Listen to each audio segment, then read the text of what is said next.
nous avons nos invités, des gens qu'on a déjà reçus encore une fois. Ça nous fait plaisir cette fois de les recevoir. Jérôme Molinier qui est avec nous. Et donc il est accompagné donc de Simon qui est avec nous aussi. C'est pour nous parler donc directement de Footbase, puisque depuis la dernière fois, ça a avancé un peu plus maintenant. Donc on va faire l'ouverture d'émission avec ça directement. Pour vous mettre en avant. Bon, déjà, tu m'as envoyé un lien hier aussi sur ma page. Oui. Pour donner ton parrain, ça, le parrain. Non, c'est un des ambassadeurs, c'était Nicolas Savino. Voilà, ancien joueur du FC Nantes, la grande époque du FC Nantes quand même. Ouais. C'est quand même pas mal. J'ai lu un petit peu et tout ça. Il parlait un peu des valeurs, des anciennes valeurs dans le football. Et l'amour du maillot. Et c'est vrai que ça se perd un petit peu aujourd'hui, malheureusement. Si c'était qu'un petit peu. Ouais. Non, mais c'était intéressant. En tout cas, j'ai lu ça. Et voilà. Donc du coup, je vais te donner la parole pour que tu nous expliques un petit peu pour les gens qui arrivent en cours d'émission ou qui n'ont pas pu écouter sur les autres fois où tu étais présent sur le plateau. Expliquer un petit peu qu'est-ce que Footbase. D'accord, je vais expliquer un petit peu pour ceux qui ne connaîtraient pas. Donc, on va partir de zéro. Donc, Footbase Club, c'est un logiciel en fait intégré dans un réseau communautaire qui est dédié à tout le football en fait et à tous les profils. Qu'on soit un club, qu'on soit un entraîneur, qu'on soit un agent, un recruteur, un superviseur, qu'on soit simple joueur ou visiteur. Donc chacun en fait a des outils à disposition intégrés dans le réseau communautaire.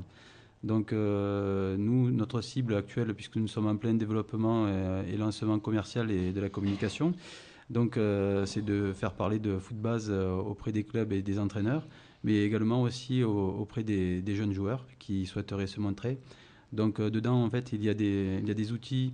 Alors là, je vais commencer par les clubs et les entraîneurs, des outils qui permettent de récupérer toutes les statistiques des joueurs et d'avoir aussi des tableaux de bord qui permettent la gestion et l'analyse de ces performances. Donc c'est de la gestion au quotidien. Et ça nous en apprend beaucoup, ça apporte un autre œil, même si je me tue à le dire, c'est pas l'outil qui va faire qu'on aura des résultats, c'est avec l'air du temps, il y a la technologie qui s'en mêle. Pourtant, c'est un outil qui est très simple à utiliser et qui va permettre, j'espère, à de nombreuses personnes de booster les résultats.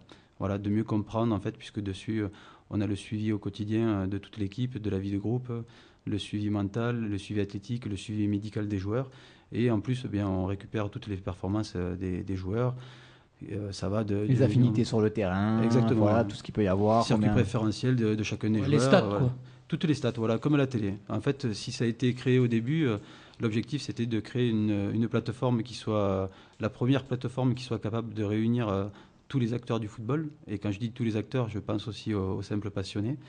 Ce qui n'existe pas à ce jour, puisqu'il y a des sites ou il y a des logiciels qui sont créés pour certaines fonctions du foot, mais pas pour la totalité, quoi.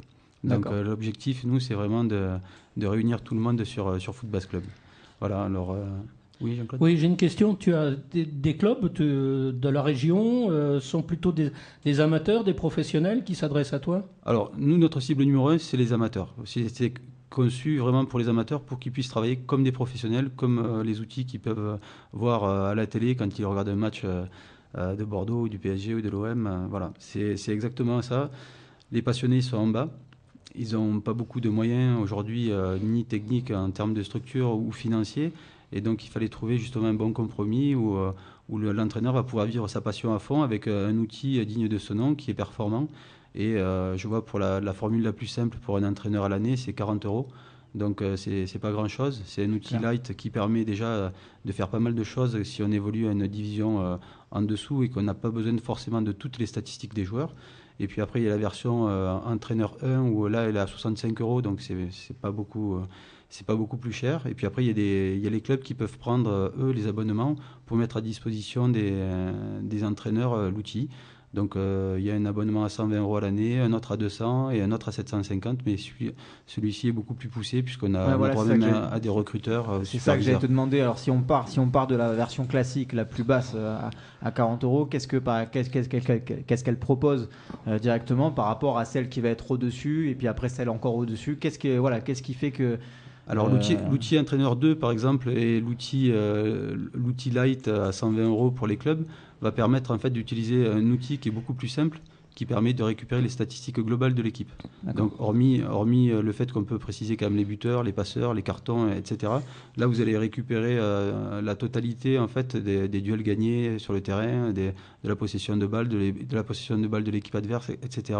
de manière globale. Après, si on veut rentrer dans les détails, c'est l'outil au-dessus.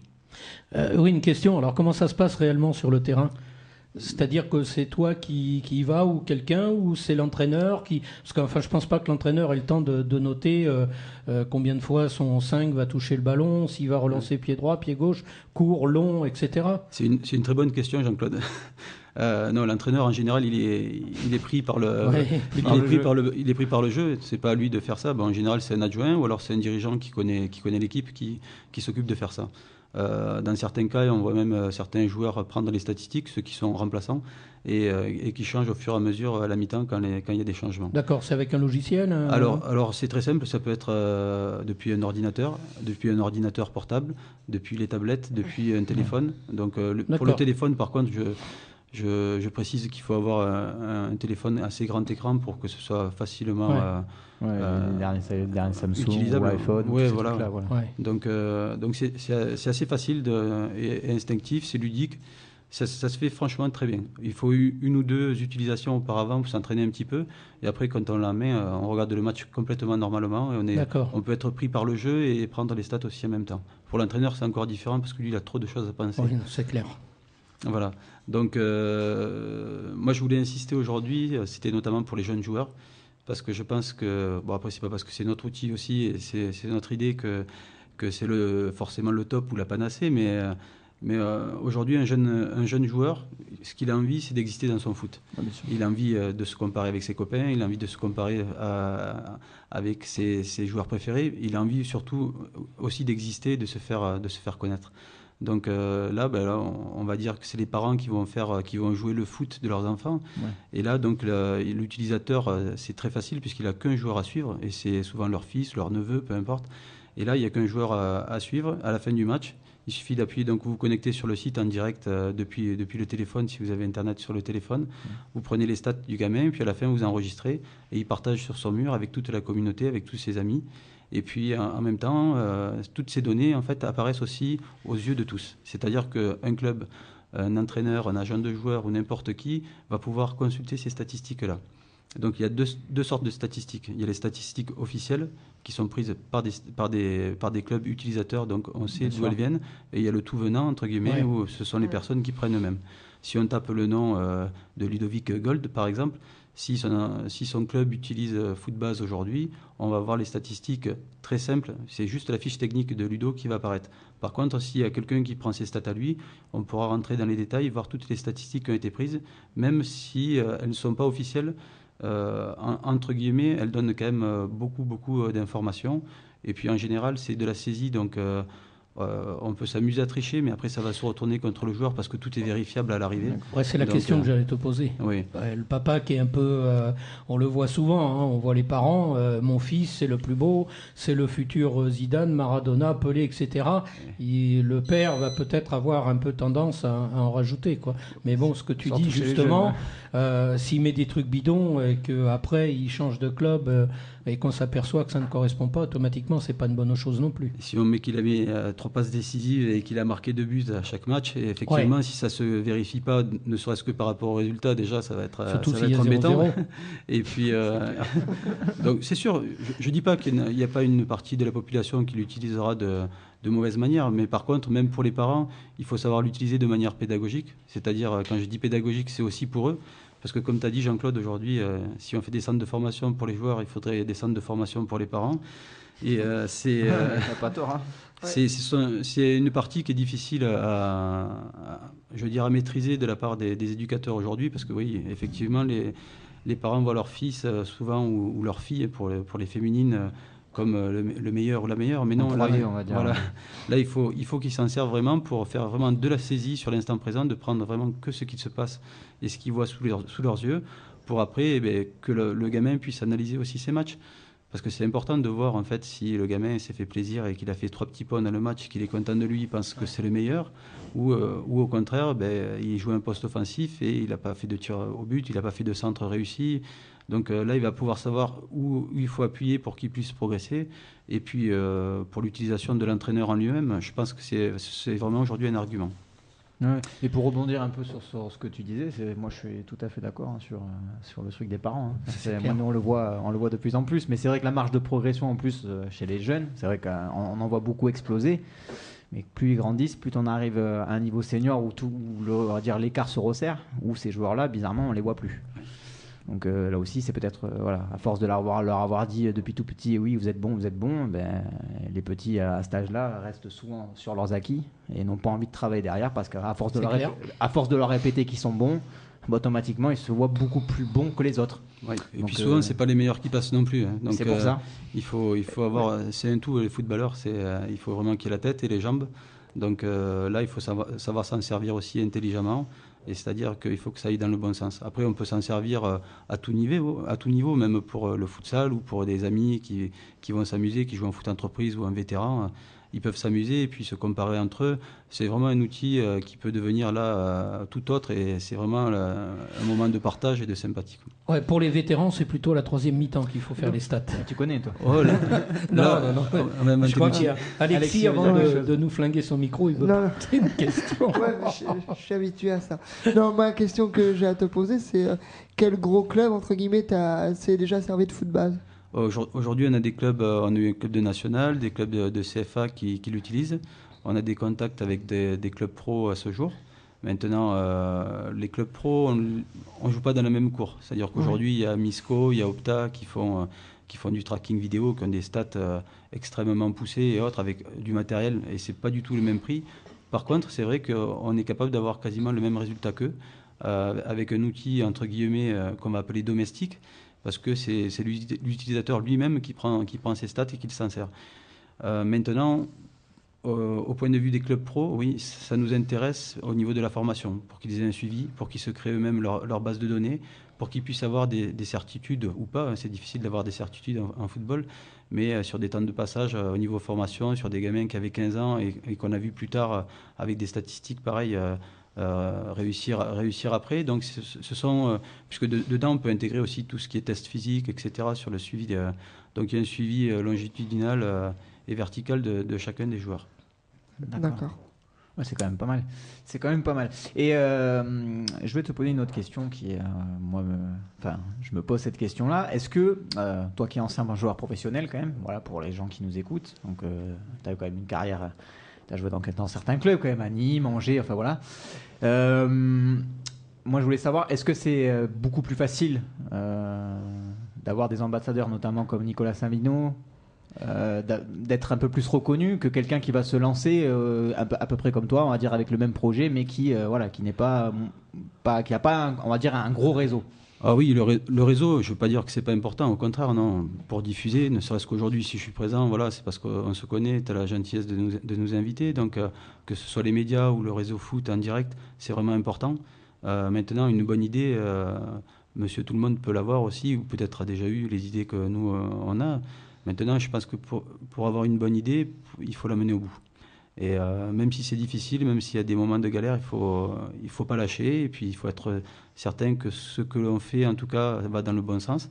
Alors, il y aura toujours des moments durs et autres, mais je pense que le plus beau des cadeaux, c'est l'utilisation en fait, des gens et qu'ils soient contents. Aujourd'hui, on a des très bons retours.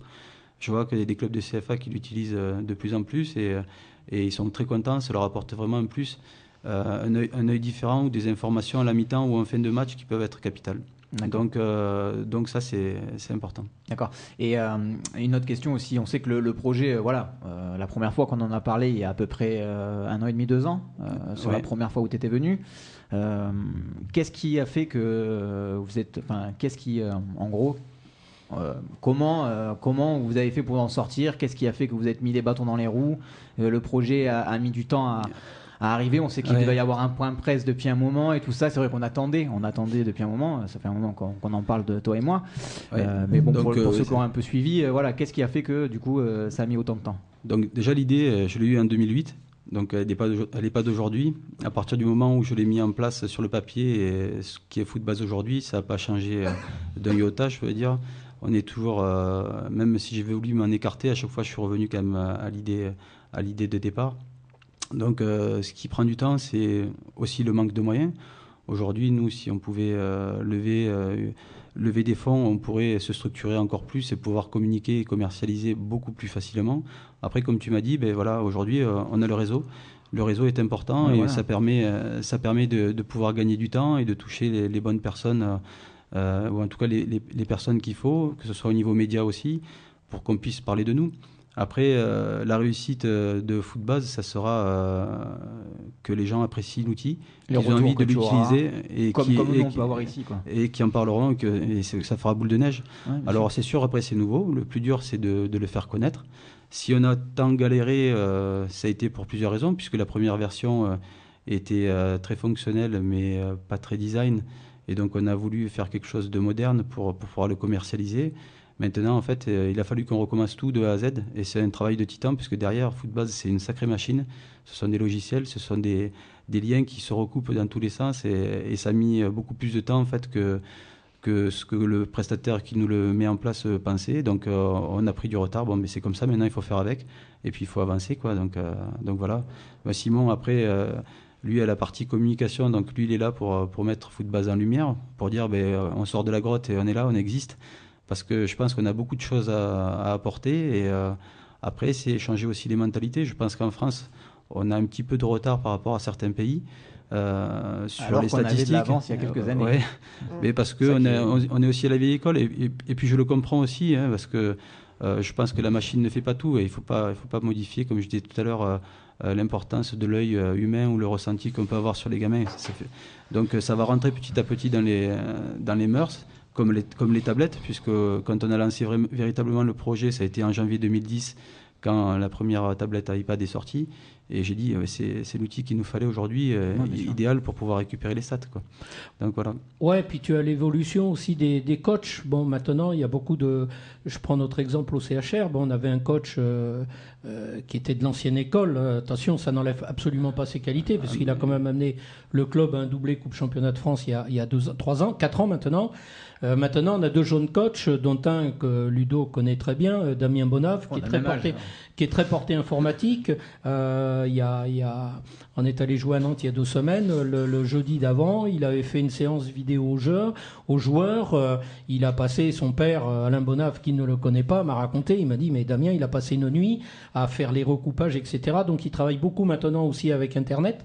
Et je pense que maintenant, pour vous, le support majeur pour communiquer, certainement avec tous les clubs, je suppose que vous avez déjà fait un truc sur Facebook, peut-être, non ? Oui, on est présent sur quasiment tous les réseaux sociaux aujourd'hui. Donc, tout à l'heure, Ludo parlait de Nicolas Savino, puisque l'interview a été réalisée par Simon lors d'un de nos matchs avec la Footbase Team, puisque on a une partie, un volet événementiel avec Footbase, c'est justement la Footbase Team, qui réunit d'anciens joueurs professionnels de renom, et on fait des matchs de temps en temps, donc pour des associations, des offres caritatives ou des événements. Des matchs de gala, oui, bien sûr. Voilà, des matchs de gala, et donc là, on a un planning qui commence à se charger pour cette année, puisque on a aussi été invité par Trélissac, donc il faut qu'on mette une date en place. On va retourner à Gorges pour les enfants d'Haïti début septembre, mais au mois de juin, on est déjà complet, puisqu'on fait un match le 7 juin à Chinon contre les Black Stars. On joue le vendredi 13 en match de gala contre les anciens Rennais en beach soccer. Et on sera l'équipe qui affrontera les amis de Jafet Endoram pour son jubilé le 28 juin. D'accord. Sacré joueur. Non, ça sera dans un petit patelin à Éric, au nord de Nantes, en fait, entre Nantes et Rennes, sur la route de Rennes. Donc là aussi, un super plateau. Et puis dans notre équipe, les ambassadeurs officiels, il y a Nicolas Savino, il y a Frédéric Darocha, il y a Nicolas Gillet, il y a Steve Savidan, il y a Bruno Chéroux. Voilà, c'est... Que du beau monde. On a du beau monde, et puis d'autres joueurs comme Sébastien Lepé, David Grossman, Gilles Keruel, Olivier Guégan. Voilà, donc, et comment ça se fait que du coup, c'est vrai que la plupart sur les matchs de gala, vous les faisiez dans des gros stades. À Nantes, c'est quoi? C'est la mairie qui gère la chose Non, ou ça non, coûterait peut-être trop cher Ah non, nous on est invités en fait et on répond à certaines demandes. On ne peut pas répondre à tout. Ça n'a rien à voir après. C'est pas nous qui les organisons au départ. D'accord, ça part vraiment déjà vous fait. venez en tant qu'invité. Voilà, exactement. Okay, voilà. okay. Et puis ce sont souvent dans des petits patelins parce que bon, on n'est pas là pour remplir des stades, surtout pas un stade comme la Beaujoire, même si à mon avis. Celui de le jubilé de Jafet Endoram, à mon avis, tu remplirais, je pense. Ça aurait été beaucoup plus logique de le faire là-bas. Bon. Ouais. C'est vrai qu'en plus, on en parle assez souvent. Nantes, enfin, moi, j'en parle beaucoup avec des amis à moi, même si on n'est pas trop fan de ce club. Il faut pas oublier que les supporters cette année, je crois que c'est ceux qui sont le plus présents en Ligue 1.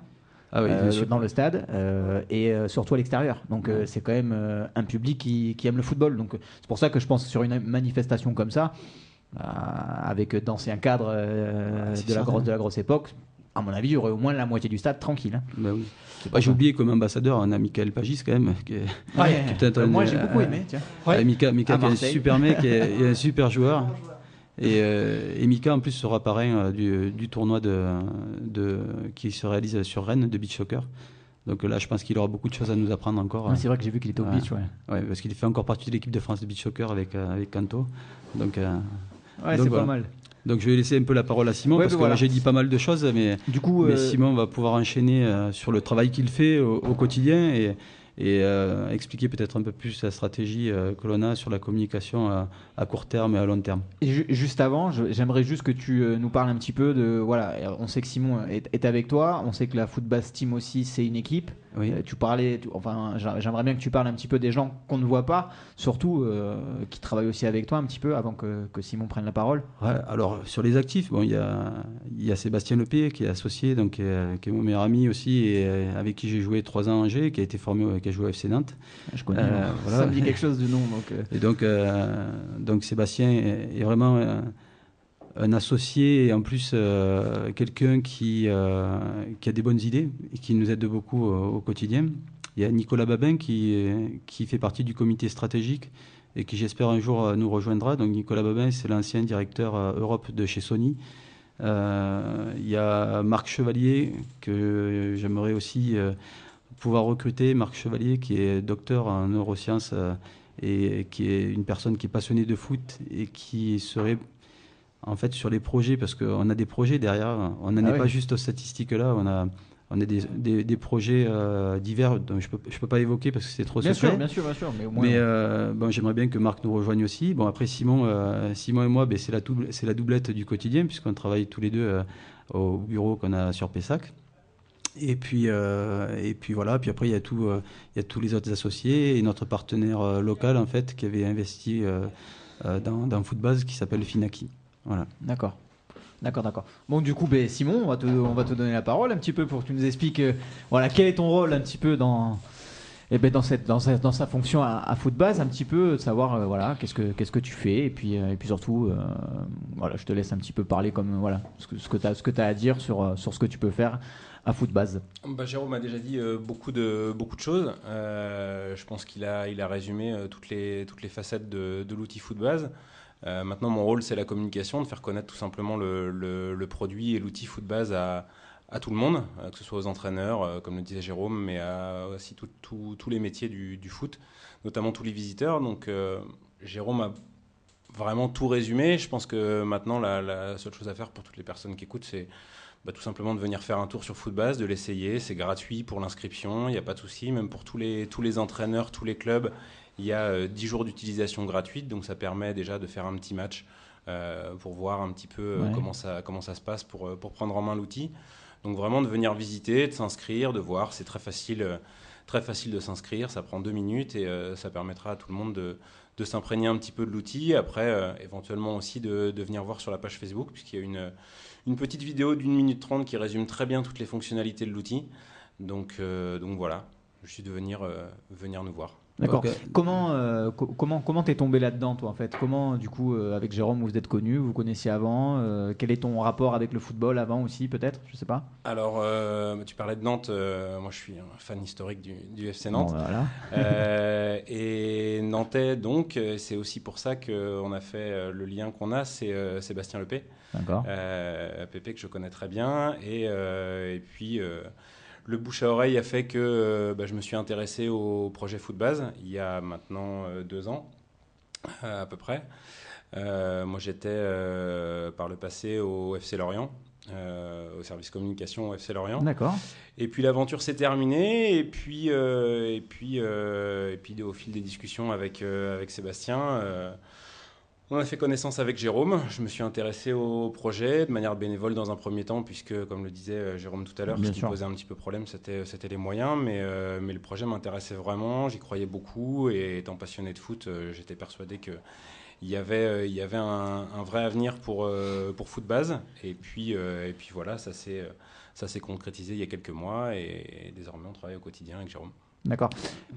Au niveau des clubs, est-ce qu'au départ, on cible d'abord des clubs un peu plus hauts pour pouvoir, si tu te dis que s'ils prennent le truc Footbase et que ça marche bien, dans tous les cas, le club qui est plus haut, on entendra beaucoup plus parler sur les petits clubs. Est-ce que c'est comme ça que vous avez commencé ? Oui, un petit peu. Automatiquement, c'est vrai qu'il y a des clubs qu'on peut appeler vitrines. Voilà. On sait très bien que s'ils jouent en CFA, national, d'autres entraîneurs avec qui ils ont des relations qui sont dans les divisions en dessous vont être des suiveurs, entre guillemets. Tu parlais de moutons pour une toute autre histoire tout à l'heure. Bien sûr.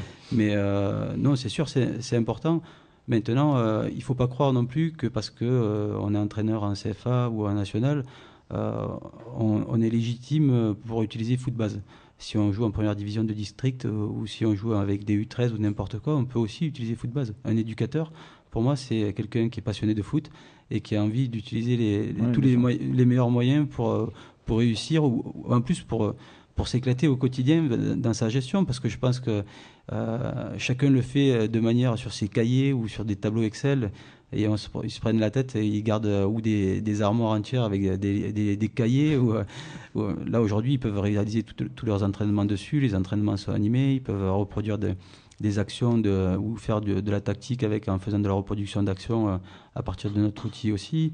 Donc il y a d'autres outils qui sont dans Footbase. Et on parlait de prix et de tarifs. Il y avait quelque chose qui était quand même important à signaler, c'est que le réseau il est gratuit pour tous. Le réseau communautaire, on s'y inscrit, c'est gratuit pour tous. Donc même si après, pour les clubs, les entraîneurs, au bout de 10 jours, les outils se ferment, entre guillemets, ils peuvent quand même rester dessus et s'en servir de communication. Dessus, après, Voilà. Et pour les joueurs et les visiteurs, c'est gratuit. Et ils ont un joueur dans leur effectif de gratuit. C'est-à-dire que si je suis joueur, automatiquement, j'apparais dans mon effectif. S'il veut suivre d'autres joueurs, style Ibrahimovic, il peut prendre Ibrahimovic, ça lui coûtera 1,89 € à l'année. Il pourra suivre toutes les stats d'Ibrahimovic et il pourra se comparer aussi avec son idole. Voilà. D'accord. Et pour les passionnés ont un joueur gratuit aussi dans leur effectif. Et c'est à eux de définir le nom du joueur qui veut le suivre. Ça peut être un membre de la famille comme quelqu'un de connu. Une autre question. Ce Footbase-là, est-ce qu'il est adapté qu'au football à 11 ? Non, on peut l'utiliser pour le futsal aussi, ou pour le football à 7, à 9. Voilà. Aussi parce que ça, je me disais, non, on peut y sur mettre les stades, surtout en salle, oui. où les redoublements de passes, où les affinités arrivent un peu plus, je pense que ça aussi, ça pourrait être un bon moyen. L'outil est très marqué foot pour l'instant, puisque la déclinaison, même au futsal ou à d'autres sports, est dans les tuyaux. On va le décliner automatiquement parce qu'on s'aperçoit que notamment le handball est un sport qui se rapproche énormément du foot. On a quasiment les mêmes on va dire, j'allais dire un mot anglais, je suis Jean-Claude Van Damme un peu, les mêmes utilisations, que ce soit sur les passes, sur les tirs, etc. Ouais, donc, après, on joue avec les mains. Quoi. Voilà, c'est tout. Mais bon... Non, de ce côté-là, on espère progresser pour le futsal, puisqu'après, dans le futsal, il y a 2 écoles. Hein. Il y a le time stop, c'est-à-dire qu'à chaque fois que la balle sort, le chrono est arrêté, et puis il y en a d'autres où c'est le temps est en continu. Donc là, ce sont des adaptations et des modifications qu'on fera dans le temps. Bon, ok. Voilà. Et autre chose, puisque Simon fait du bon boulot aussi, tu peux. Hein.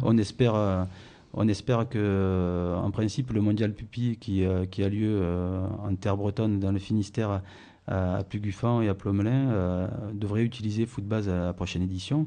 Donc là, les clubs viennent de tous les pays et c'est un moyen pour nous aussi de diffuser auprès des autres pays très rapidement, puisque le site va être traduit prochainement en 5 langues, en portugais, en italien, en espagnol, allemand et anglais.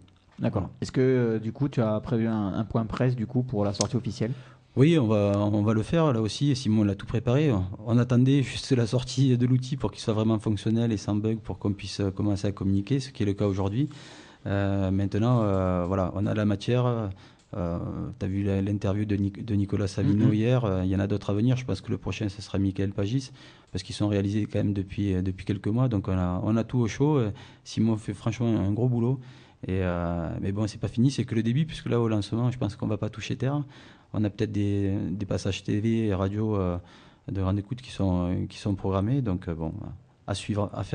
Voilà. Bon, en tout cas, ça fait plaisir. On te sent quand même épanoui. Ça va pas. Ah ouais, mais je mange du foot base. Ça y est, ça commence à. Ça fait 6 ans que je mange du foot base jour et nuit. Donc, on est content. On est content. Mais nous, on est content de t'accueillir au moins pour pouvoir en parler et ton associé aussi. Donc tant mieux. Si vous avez quelque chose pour les invités ou pour vous, si vous voulez finir, voilà, sur quelque chose, je pense que. Bon, moi, je pense que j'ai fait le tour de pratiquement toutes les questions. Juste te remercier, Ludo, remercier O2 aussi de nous inviter à chaque fois parce que c'est un bon moment. Et puis, rendez-vous sur Footbase, quoi.